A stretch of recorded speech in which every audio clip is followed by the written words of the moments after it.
안녕하세요. 김진 목사입니다. 오늘은 이사야 55장의 말씀으로 함께 은혜 나누기 원합니다. 이사야 선지자는 자신의 예언을 마무리하면서 이스라엘의 회복에 대한 하나님의 가장 확실한 보증인 언약을 다시 한번 재확인합니다. 더 이상 이스라엘이 하나님의 회복의 역사를 의심할 이유가 없습니다. 이스라엘은 하나님이 값없이 베풀어 주시는 은혜를 입기만 하면 됩니다.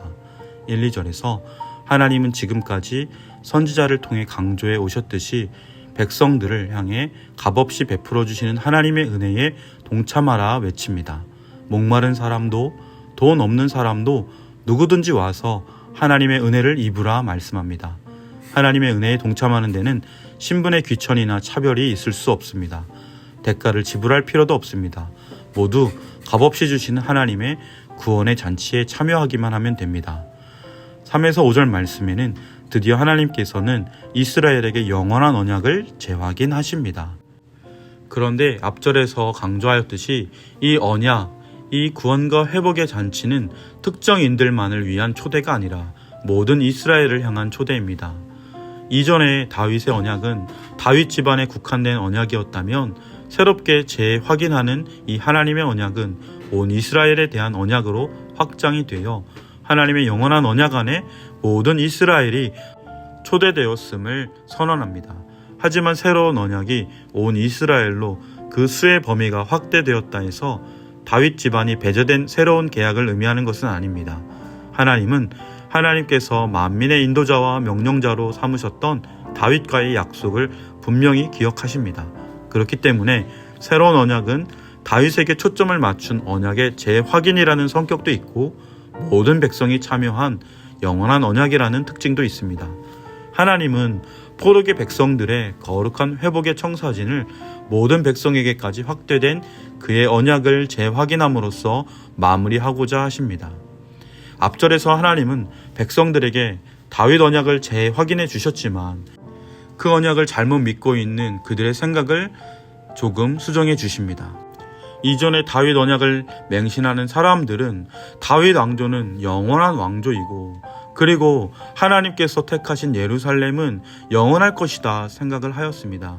그러나 그것은 그들의 맹신이고 잘못된 믿음이었습니다. 왜냐하면 다윗 왕조가 어찌 절대 망하지 않고 예루살렘이 결단코 이방에 정복되지 않을 수 있을까요? 그것은 하나님을 온전히 섬기고 예배하는 자들이 거할 때 그러한 은혜가 임하는 것인데 하나님의 말씀을 등지고 자기 멋대로 하나님을 예배치 않고 불순종의 길을 걷는 그들이 누리는 그 은혜가 아닙니다. 이것은 회개하고 하나님께 돌아온 자들이 누리는 은혜의 약속입니다.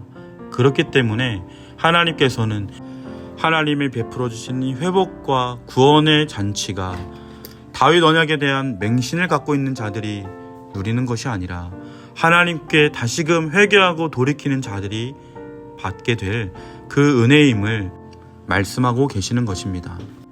하나님께서는 하나님께 세운 언약을 파기하지 않을 것이라 말씀하셨던 54장 10절 말씀과 같이 자신의 생각은 사람들의 생각과 다르기 때문에 이스라엘의 회복을 반드시 이루어 주실 것이라는 약속을 다시 한번 백성들에게 말씀합니다.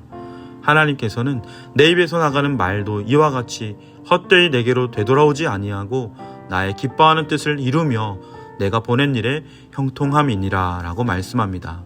이제 모든 예언을 마무리하면서 남은 것은 하나님의 백성들이 기쁨으로 행진하는 바벨론에서 나오는 그 모습을 이야기합니다. 하나님이 지으신 모든 삼라만상들을 바라보며 그것들이 하나가 되어 하나님의 백성들이 고향으로 돌아오는 길을 축복하는 모습을 말씀합니다. 모든 만물은 함께 어우러져 환희의 극치를 표현합니다. 하나님의 백성들이 걸어가고 있는 그 모습을 환호하기 위해서입니다. 산과 언덕이 소리치며 노래하고 들의 나무가 손뼉을 치며 그들을 반깁니다.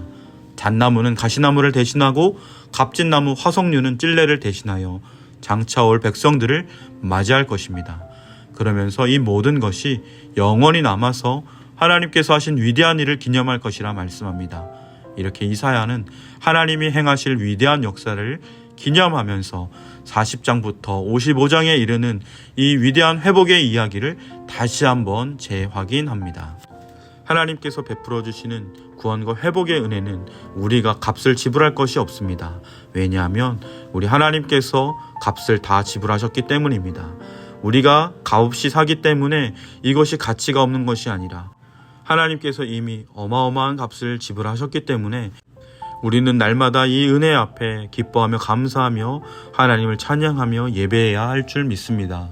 사랑하는 성도 여러분, 우리 가운데 회복되어야 할 것이 있다면 무엇일까요? 우리 가운데 회개해야 할 것이 있다면 무엇인가요? 하나님의 말씀의 거울에 비추어 하나님께로 다시금 돌이키는 놀라운 은혜가 있기를 주님의 이름으로 간절히 축원합니다. 그렇게 회복되어 살아가는 우리의 회복된 삶의 모습은 어떠해야 할까요? 더욱 하나님을 사랑하는 삶, 더욱 하나님을 가까이 하는 삶, 더욱 하나님을 기뻐하는 삶, 더욱 하나님을 닮아가는 삶, 더욱 하나님을 따라가는 삶, 언제나 하나님만을 온전히 예배하는 삶, 언제나 하나님의 동행하심 안에 거하며 하나님을 즐거워하는 삶이 되어야 할 줄 믿습니다. 오늘 하루도 이 놀라운 은혜가 저와 여러분 가운데 충만하시기를 간절히 축원합니다. 기도드리겠습니다. 참 좋으신 하나님 아버지, 우리에게 회복을 주시길 기뻐하시는 하나님, 우리가 하나님의 품을 떠나 살 수 없는 자들임을 절대 잊지 않게 하여 주옵소서. 주님의 임마누엘, 언제나 함께 하시는 그 은혜를 더욱 감사하며 기뻐하며 찬양하는 삶이 되게 하여 주옵소서. 하나님의 영으로 충만한 매일 매 순간에 복된 삶이 되게 하여 주옵소서. 감사드리며 예수님의 이름으로 간절히 기도드립니다. 아멘.